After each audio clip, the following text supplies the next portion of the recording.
not locked. It's never unlocked. These doors open right here. It is not normal. This woman had just found her neighbor lying soaked in blood after a gruesome attack. Oh, where's his injuries at? I don't know. I have not touched him. On April 8th, 2020, detectives stepped into a nightmare with the trail ran cold. No weapon, no fingerprints, no witnesses. Whoever did this knows exactly where he is went. Those are the two that come down here.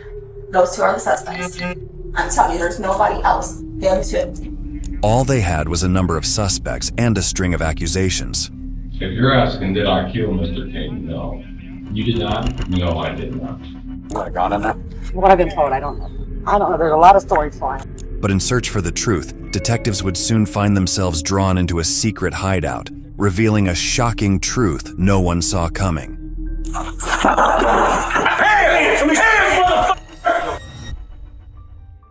Akron 911, what's the location of your emergency? Oh my God. What is Problem. What's the problem, ma'am? Okay, your neighbor's laying on the floor with blood everywhere. Is he... What? There's what? Ma'am, is he breathing? I don't know. Just stay outside there. We've got help on the way. Oh my God. On the morning of April 8th, 2020, Akron Police Department received a frantic call from a woman named Sarah Evans, claiming that she had found her 69-year-old neighbor, Benjamin Benny King, dead. Kevin Evans of Akron PD, a patrol officer, was the first to rush to the scene of the emergency. Activating his body cam shortly after arriving, he captured every harrowing detail of what unfolded next. They were greeted by a chaotic scene, drawing them straight into a perfect investigative nightmare. The back door's unlocked. It's never unlocked. And I see that, these doors are open right here. All his cupboard doors are open in the kitchen. It is not normal. You wanna go hang out over there for us so you can bring the gun here? The scene was gruesome, drenched in blood, and obscuring any clear details. Yet the officers knew instantly, this was no accident. The forensics team then rushed in to analyze the crime scene. They were to report what they suspected had transpired that morning. It's either suicide or murder. Yeah. Okay. Because there's blood all over the wall, I'm gonna guess the ladder, but you can take a look yourself. Oh, where's his injuries at? I don't know. I have not touched him. All I did was touch him to see if he was stiff, but he's stiff and cold. So we're calling it obvious. Yeah, I'm not gonna move him. We'll let me. Okay. At first, their suspicions leaned toward suicide. The deceased was an old man living alone with no family. But as they stepped into the room, they were met with a horrifying discovery that shattered that assumption. All these signs pointed to some painful last moments. The pattern at the wall revealed a harrowing clue. It was the result of a relentless, repetitive stabbing until death. The injuries were spanned out all through Benjamin's head to hands, a proof of his futile attempt to protect himself. The scene was a frenzy of violence with overkill so savage it made the motive clear. This wasn't a random act. It was something deeply personal. Start a crime scene log, get a hold of DB and get somebody out here. Yeah. All right, one of you guys want to call DB and then... I'll call him. Database forensics were called to help investigators solve the puzzle that lay in front of them. Upon searching the house, the detectives realized that the crime scene was packed with clues just waiting to be found. However, downstairs, they were about to uncover something that would point directly to the motive. All the cabinets here are open. I mean, who does this? We searched the entire house. It was truly a bizarre scene. It all kind of fit that someone came in, robbed him of something, and killed him. But the real question remained, who could have done this? What were they looking for, and had they found it? Meanwhile, the investigators noted down details that Sarah, the 911 caller, provided about what was now a homicide case. Dad, isn't he? Oh my God. What's this? Oh, Donald. What's this from? One second. Make some dish from your fast. Oh my God, I live right here. What is his name? Benjamin King. Benjamin King? Uh-huh. She was a good friend of Benny. She lived just a few doors down. She would go and check on him every day, practically. On this particular day, she went up late morning to check on him. The front door was locked and discovered that the back door was unlocked. She went in and called for him, checked on him, and discovered his body upstairs. Next, Sarah revealed a detail that would get the detectives' noses to the ground. Last night Justin was over here. He was with Johnny. Benny didn't want him there, and Benny come down with his gun. So, You got a gun in there? what I've been told, I don't know. So who just confirmed all that up? I don't know. There's a lot of stories flying. I don't know what. The detectives knew that some of these stories weren't just rumors, they could be clues in disguise. Justin and Johnny were brothers who visited Benny a lot. At first, they all seemed to get along well, but then, out of nowhere, Benny no longer wanted to see them. His disdain for the brothers, especially Justin, grew so intense that one day Benny drew his licensed gun to warn them against showing up at his house again. The entire narrative intrigued the detectives, not only because of the hidden conflict, but also due to the significant age difference between Benny and the brothers. What could have made them meet so often? As the detectives pieced together the mystery, they hoped Benjamin's daughter, Patricia, could potentially fill in the blanks as they broke the news to her. The daughter told the investigators she would be down to the crime scene as soon as she could. Meanwhile, the officers were uncovering one lead after another against Justin. We learned that Justin had a pretty bad drug problem, so he was always looking for something, always looking for money, for handouts. Benny loaned him some property that I think he believed Justin had pawned for money for drugs. Intense arguments and a long history of disagreement hinted that money might have been a key factor in Benny's murder. As suspicion grew around Justin, the detectives realized this was just the beginning of a dark and twisted journey. On my friend's porch, and I saw this goldish, older style Hummer, big body Hummer, speed away from over here. I didn't hear no noises like gunshots or anything. Okay. But How about what time was that? Probably 10:30, 11ish. Did you happen to see who was driving? A white male. Okay. A Hummer had been spotted around the time of Benny's murder, stopping briefly for 15 to 20 minutes before screeching away. Whether this detail would prove valuable to investigators remained uncertain, as the exact time of death had yet to be confirmed. However, if they could trace the vehicle back to Justin, their prime suspect, it might be the breakthrough they needed to close in on the killer. So fast his tires were squealing. Okay. All right, brother? Yep. Then another neighbor stepped forward with crucial information. He was about to reveal a detail that would confirm that the detectives were not only on the right track, but very close to the killer.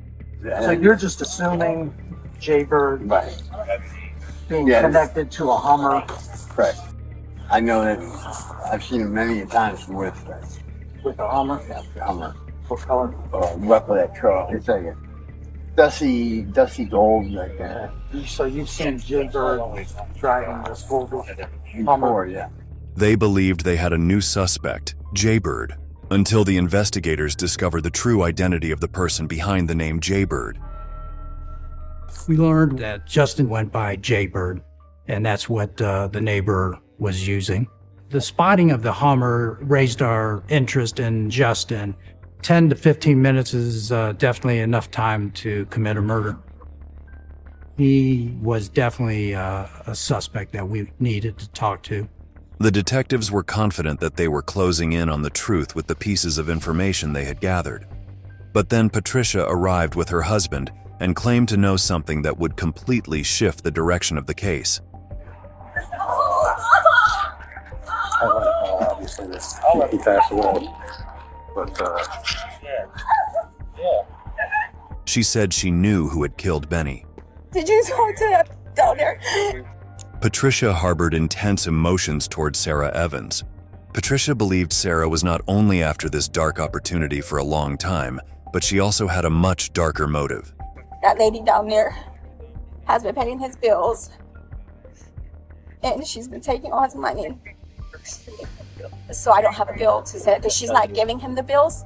She's keeping them. She is writing on the receipts what she is supposed to pay versus what she really paid. Patricia told the investigators that Sarah was manipulating the kind man that her father, Benny, was. The police had not suspected Sarah of any foul play yet, but now they began to wonder if they overlooked a person who was not only always close to Benny, but was also the first one to find him dead. She took upon herself to help him. And that's her way by taking his money. But Patricia knew something about Benny's money, and the case was about to take a dramatic and unexpected turn. And his money better still be in there because I know exactly where it's at. Where?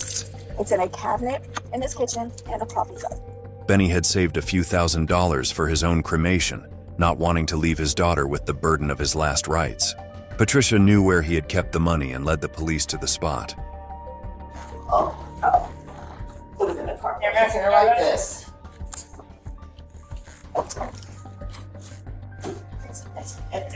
Was it in there? No, it's in a container like this. Red filters? Yep. It was in here. So whoever did this knows exactly where he hid his money. And she's one, and Johnny, those are the two that come down here. Those two are the suspects. I'm telling you, there's nobody else. Them two. With Patricia certain of the killer's identity, the detectives had one job: to uncover the truth and determine if her suspicions held up. Sarah and Johnny knew where Benny kept his money, but there was someone else who knew about it too: Justin. At this point, both the brothers became the prime suspects, and it did not take long for the police to locate their address. The detectives decided to show up unalarmed and catch them off guard. When you make initial contact with people, especially when you're investigating a homicide, you kind of gauge what their initial reaction is. However, when they arrived, they only found Justin's brother, Johnny. Without hesitation, the detectives sat him down for an urgent interview. Do you go over and see him quite often? Yep, sure do. Go over and drink a beer with him just about every day. Okay. So you last saw him yesterday about 7:30 in the evening? Or? Yeah, what's this all about? He's dead. You gotta be kidding me, dude. No, I'm not. That's why I'm here. Johnny appeared shocked when he learned about Benny's murder, or at least that's how it seemed. He was calm and composed with the police. His reactions convinced them of his sincerity. He openly shared details, including the disagreement between his brother Justin and Benny. He told him, look, it's away from my house, don't you ever come back again.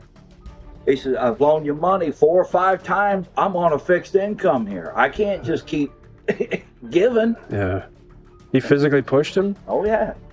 According to what Johnny had told the investigators, Benny had lent some money to Justin like many other people. But Justin's drug problems got him back to Benny's door in no time, which became the trouble between the two. However, Johnny did not feel the conflict was anything serious on either side. It was very important to find Justin because he had some animosity toward King. He was in the area that morning, so we definitely needed to get face-to-face with Justin at that point. Justin's Hummer was found near the crime scene. He knew exactly where Benny kept his money, and they had argued over it. Despite Johnny dismissing these clues as mere coincidence, the police couldn't ignore the mounting evidence. They made finding the missing Justin their top priority. So at this point, I thought I had good leads as to what happened. The mystery was deepening. Akron PD sent a broadcast alert to all the other police stations in the area, with instructions to provide any information related to the whereabouts of Justin. Within a day, he was not only located, but also brought in for the questioning. However, soon there's going to be another twist in the story. What the cops were about to find would be the exact opposite of what they had hoped for. Hey, Justin. Sorry to start bothering you. So, how do you know him? What is your relationship with him? Can you kind of take us through that? My brother, Mr. King, I've known each other for 30-something years. I just grew up as a kid going around Mr. King. He was more or less like a stepfather, pretty much. How so? I mean, he was a guy that just bought cars and, never shook a stick at giving you $1 or a cigarette or something to eat, or, you know what I mean? I lived next door to him there for probably, maybe 4 or 5 months. Justin tried to appear as if he had nothing against Benny, but every word that came out of his mouth was taken with a grain of salt. We were very interested, obviously, in his whereabouts, for the past 48 hours relating to Mr. King's death.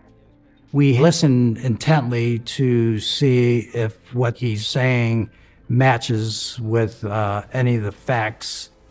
Justin tried to give it the colors of a family drama, but the man he referred to as his stepfather had allegedly threatened him with a gun.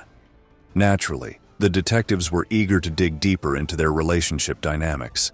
So we talked to everybody in the neighborhood, and they basically said the same thing, that he was a walking saint, except for one person that they said he banned from the house. Was me. Is that over money? Yeah, it was over money. I was with my brother at his house. I told you he was drinking beer with over there. He say anything about a shotgun? Yeah, he did. He told my brother, he's like, I should take my shotgun down there and pump a couple of the twids in it. The clock was ticking by, and Justin was still going on about his tussle with Benny as a sweet memory he cherished. It was time for the investigators to confront him upright. If you're asking, did I kill Mr. King? No. You did not? No, I did not. We asked him, okay, if you didn't do it, what do you think happened? Then, Justin revealed a name that would force the investigation to take another shocking turn in this already twisted mystery. The only thing that my brother John was talking about was the girl down at the edge of the corner at the Grain Corner house. She knew she took Ben's bank card to the bank, food stamps. That's what my brother was telling me on the phone the other day. And he thinks that she might have had something to do with it. So if I'd point a finger, I'd probably check her for sure. Sarah Evans, the woman Patricia had accused, was now suspected by both Justin and Johnny. Now, with the daughter, what she told us, that Miss Evans was scamming him, we had to look at, different suspects. But at that point, I wasn't discounting the possibility that we were looking at the killer. We had a deep mystery on our hands. We were trying to get as much information, looking at all angles, but we were no closer to solving Mr. King's murder. The police pressed Sarah into an interview. Although she had provided a detailed account of how she found Benny dead, the police had not yet questioned her about the allegations about siphoning money from him. She was a definite suspect, so we brought her in for what we consider a formal questioning. The interview began with the detectives questioning her about the bills that she was paying for Benny, but it would end with a surprise. You understand that you would pay his bills? Well, that's where we had a dispute. But it wasn't between, I didn't think it was between me and him, it was me and his daughter. I went to pay his bill. One bill, I didn't pay $40 on it. I needed to borrow that. He said, go ahead, did not remember. I paid him back his $40. That's why I was still wrong with him. What kind of bill? It was electric bill. I paid $40. I paid for 40 taxes when I only got paid. You know, I was in stretch with my bills too. But I take them back. That's why I was up there. That would you weren't there. Just wanted his daughter to go pay the bills, and honestly, we didn't have a problem with that. Her answers so far didn't reveal much. It was not enough to either question her innocence or to free her of any suspicion. So the cops decided to move on to the part where Benny was brutally killed. They asked her who all had visited Benny, and that is when an unfamiliar name came up. Sarah gave me a little history of her son, Jason Shockley. She said that he had emotional problems, he was a drug addict, trouble with the law. Jason Shockley was a new name to the investigation, and they had nothing to be suspicious about, until Sarah revealed a surprising detail about him. He's got out of prison this time, so When did he get out of prison? in September. What was he in jail for? Robert. This was the moment cops uncovered a possible solid connection to remove all confusion once and for all. Benny was robbed, and a professional robber lived one house down the row. The investigators were onto something. When I point blank asked her about her son, Jason, her whole body language changed. She became very uncomfortable. Would your son be capable of something? Oh God, I pray not. No, I pray not. Sarah's change in behavior did not go unnoticed by the detectives, and now they were registering a hesitation and deliberate attempt to throw them off the scent when they could clearly tell there was more to the story. After that response, it's all started to click in a way.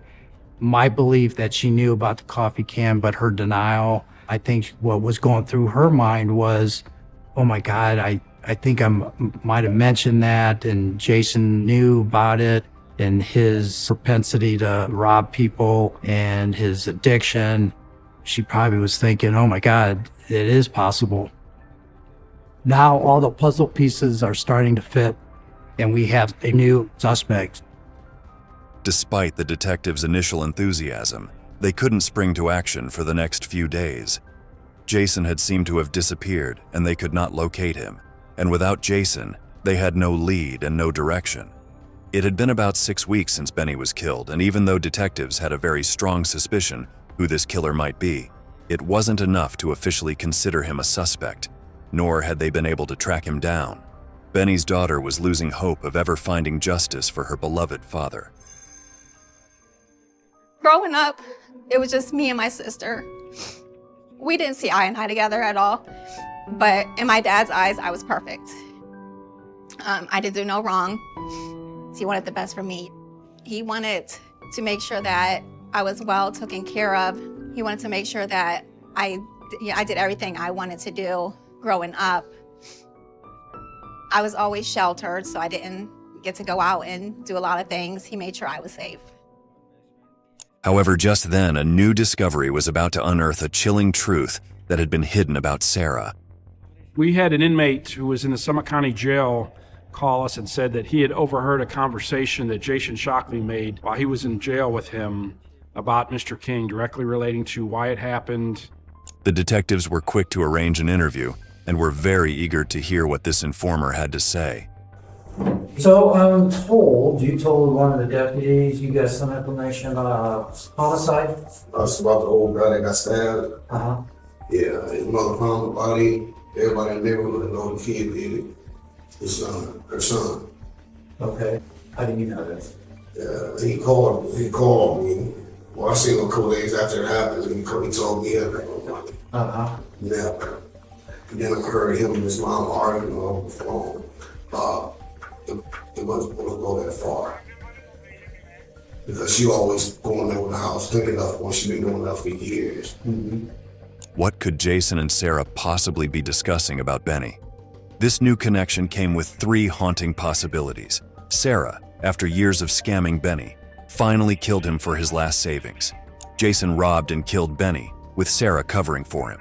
Sarah and Jason, a criminal duo, had been working together all along, draining Benny's fortune bit by bit until they finally split his last remaining wealth in cold blood. This is a big break as far as what the inmate told us, but again, it was hard to prove. We had no evidence from the murder. We have all this information. Jason Shockley is our #1 suspect. It was imperative that we find him. The trail was leading to Sarah. Although her son was lying underground, they could still reach her. But just as they were about to close in on her, something happened. An event so inexplicable that it would leave the detectives questioning everything they thought they knew. Akron Police and Fire, Canty. Hi, my name is George Bayless. I'm down in Florida now, but my father's still up in Akron. On May 21st, 2020, in Akron, another 911 call was made. It was a man named George Ballas requesting a welfare check for his elderly father, Gary Ballas. We haven't been able to get a hold of him, and some of his neighbors got a hold of me today, too, and said they haven't seen him since Saturday. They said there were some people over there they didn't really recognize. All right, so we have it in. We're going to get someone over there to check it out, and then we can give you a follow-up call. Gary Ballas and Benny King were about to be tied in a most bizarre manner, and it would all begin with a simple welfare check.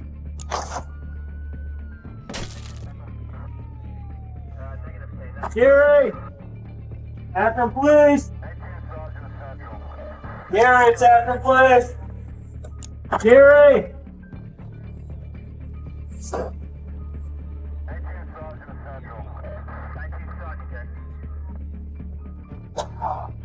The investigators found Gary Ballas deceased in the living room. When we arrived on scene, it was pretty clear that we had a mystery. All we had was a deceased male with multiple stab wounds to his chest and his neck. It was pretty clear, based off the odor and the condition of the body, that he had been dead for at least a few days. Gary had been stabbed multiple times and robbed, just like the crime these cops had witnessed 6 weeks ago. This is gonna be probably a homicide of a by stabbing, and they took his car most likely. So I got 22 working on a bolo. I'm gonna try to get another car here or two so we can start doing a canvas. It looked like the nightmarish history was repeating itself. Just like Benny, Gary was an elderly man who was much admired and loved by the society. As Benny was survived by his daughter, Gary Ballas was survived by his son. Overall, he was just very kind to people, almost to a fault. I called the police and asked them to do a welfare check. I just had a feeling. I told my wife, I said, you know, if they put a detective on the phone, then he's not there anymore. While investigating Gary's homicide, the detectives came upon a string of discoveries that would only make this mystery more complex. Sunday, he was up there with a guy with a cane. Sunday, I think it was Sunday, that he saw him with some guy that had a cane. Have you seen the guy with the cane before? No. Nope, never seen him before. Yeah, and then they got in the car and left on one period, but that's the last I've seen. Got in what car? Gary's? Gary's, yeah. The investigators were closing in on an older man, leaning on a cane and likely around Gary's age. But then, a new twist changed everything. Gary's stolen car was caught on camera, and the investigators felt a chill, realizing they were now just steps away from solving the case. We put the bolo out on Gary's car the night of the incident. We had learned that the vehicle went to several different gas stations, several of them in the area. So another detective was able to obtain video from the gas stations from May 16th of 2020. The videos just had the suspect with the victim's vehicle. Unfortunately, they could see Gary's stolen car, but could not identify the man who was driving it. However, within hours, a man contacted them with a name. As it turned out, it was a name the detectives already knew too well. Jason came over Saturday morning. He was going to help me work on the house I'm working on. He said, "Oh, I'll take you." And I said, "Wait a minute, Jason." I said, "I'm not getting in no hot car." I said, "Is that car hot?" He said, "No, the car's not hot." "You know, I wouldn't do you like that. The car's not hot." He said, "My friend let me use it. He went to Florida." What kind of car was it? You said it was a bluish car? It's a bluish color. I don't even know what kind of car it is, but I know what I saw. And when I read that description of the car, I put two and two together. Okay. The man who could be connected to the murder of Gary Ballas was none other than Jason Shockley. We did a photo lineup. It has 6 photos to see if he could pick out our suspect. That's it. Yes, right here. Okay, so go ahead and take the picture out on top. Just like that, Jason was the prime suspect in another murder. Jason was a danger to our community, and at this point, he was unpredictable. We didn't know if Jason would kill again. We knew we had to get him off the streets as quickly as possible. The detectives were beginning to grasp that Jason's capabilities went far beyond what they had initially believed. He was establishing a chilling pattern, and the police's inability to catch him had only fueled his audacity. Now the detectives were about to bring Sarah in again, but this time she called them first, terrified and revealing the most unexpected twist in this story yet. She was very emotional. She was concerned about her own safety, putting herself in danger by giving us this information. And that's why I think she was telling us exactly where to locate him, because Jason was so unpredictable. Investigators from both Gary's and Benny's cases were now following up on the location provided by Sarah. She was most recently being considered Jason's partner in crime, and now had provided the lead that could change everything. The detectives were uncertain of what they'd find next, but Jason's long criminal history left them no choice but to trust her. According to Sarah, an abandoned building held all the answers the cops were looking for. I went to the house. There were several uniformed officers, Lieutenant Wynn and myself. At this point, we thought Jason would be armed and dangerous. We made entry through an open window on the front porch.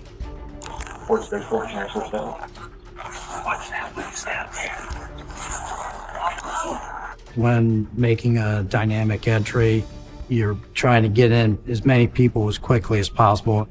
Jason wasn't just wanted for 2 murders. His criminal record was lengthy and he had a knack for slipping past the law. The investigators could not afford to let him slide this time. They fanned out, covering every potential attack point in the abandoned building.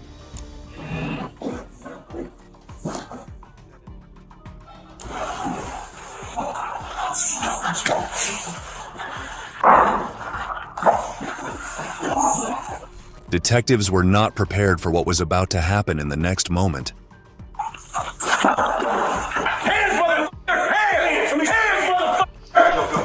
Hands! Don't move. Roll over and put them on the top of your head. Roll on your stomach, hands and behind your back. Let's go! Hurry up, Jason.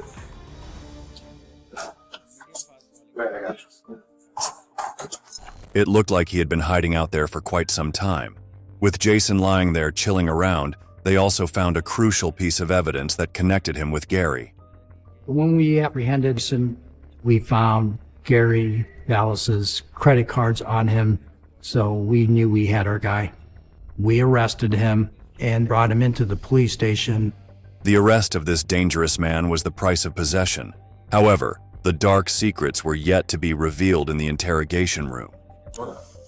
I feel that way talking to detectives. When we put somebody in an interview room, the cameras start immediately. The wait seemed to be finally over, and the cops were about to get all the answers they hoped for.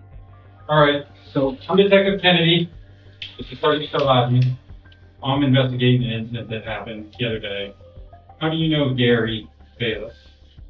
Just a few days ago, me and him was cooking flowers off of bushes, and he was taking them around to the neighbors. Like, how long ago was that? Today's Friday. One day or something like that. Jason had no idea why he had been arrested. It could have been for one of his petty crimes or something far more serious. Determined to outsmart the detectives, he decided to test the waters. Confronted him about Gary Bayless and Benny King. He actually spoke highly of both of them, said he wouldn't do anything to hurt them. The detectives knew Jason was playing games. What would it take to get a confession from him? When I'd see him out and about, hey Gary, how you doing? Or I'd go over, step up on him, like, hey, how you doing today, Gary? He tried to guard his mother, yet it was his mother, Sarah, who had revealed his horrifying secret to the police. He attempted to shield Sarah from the accusations, but it was Sarah herself who had exposed his dark secret. And Benny even accused my mom of skimming money, which really wasn't skimming. Like, he forgot that he told her she wanted $40. I used to go with her right up there to book her when she paid his bill. Jason, all I'm telling you that points to you. It's not going to point to you. You are. It's not going to point to me. It can't point to me. That's what I'm saying. It can't point to me. I didn't do nothing to him. Jason believed he was manipulating the interrogators very well, but he had already revealed the biggest giveaway. This one slip-up would get him arrested. Pretty early on in the interview, we knew he was lying, so we just had to kind of let everything play out. It was definitely a mystery from the get-go. We did have the information about the gentleman with the cane. So early in the interview, he indicated that he walks with a cane. Right then, it kind of clicked that, hey, this is the guy that the neighbors seen leaving Gary Bayless's house. After Jason denied killing both men, we started to break him down. When the interrogators had enough, they confronted Jason outright. You know, Jason, you can deny it, and deny it. And when it goes to court, it goes to a jury, and the judge hears it all, and they convict you, you're going to get more time than if you do something. Tell us what happened. The detectives were using every tactic in their arsenal, including a pointed question to Jason. If you really cared about Gary, why haven't you asked about what happened to him yet? The unspoken accusation was clear. He hadn't asked because he was the one who'd killed him. Just as they pressed harder, Jason made a surprising request.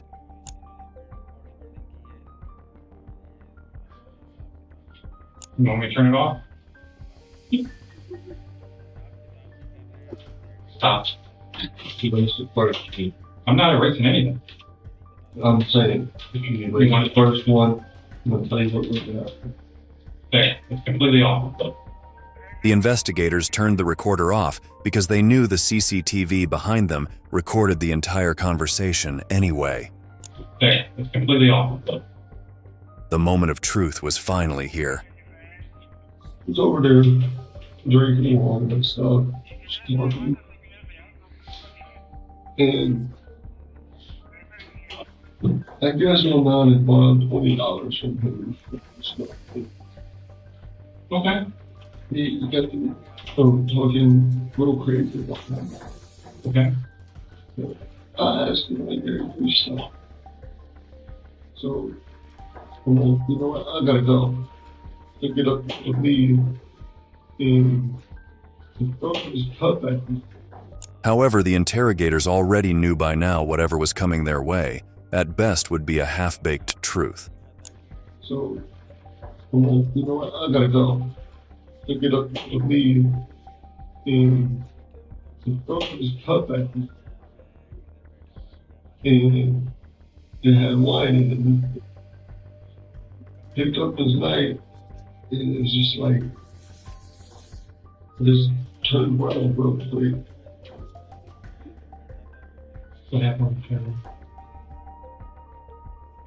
I pushed him down, dropped the knife, I took the knife. That's exactly what really freaked me out. Like, you know what I mean? Like,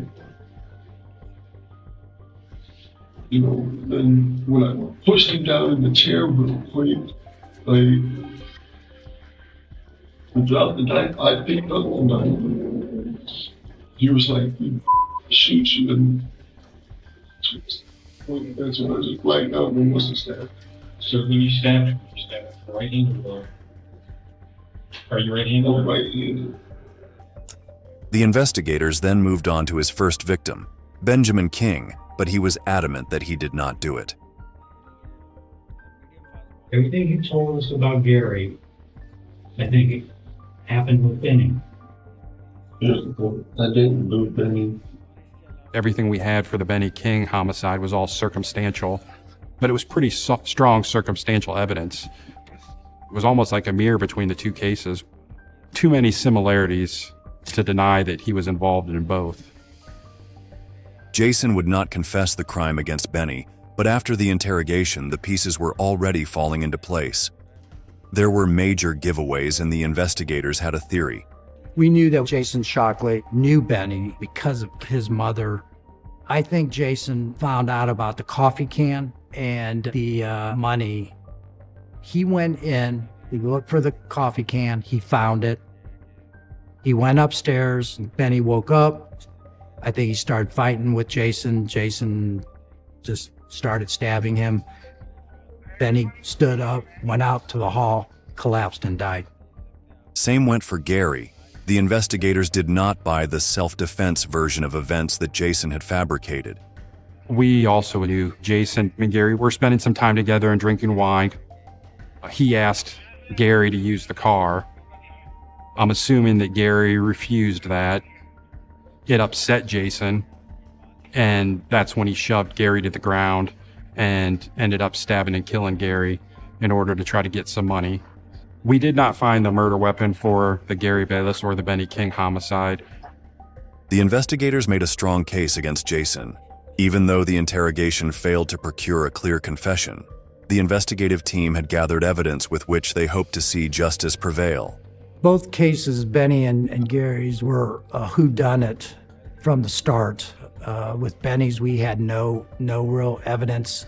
With Gary, it was days after we discovered his body. It was mysterious as to who and why anyone would do this, other than the fact of what Jason did after Gary's murder. I don't think that these would have been solved.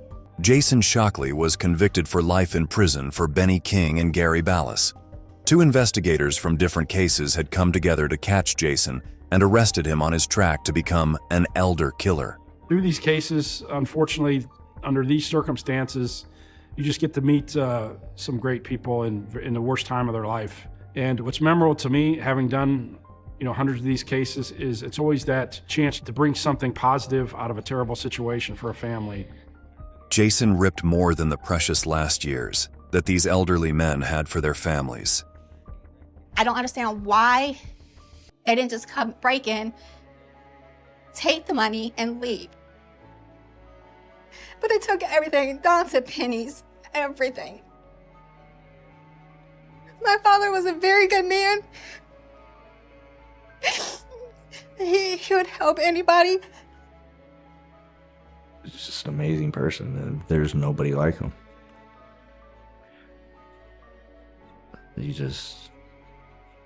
And I miss him and I'd want him back, but I can't say those things, so that's why I'm saying I'm here.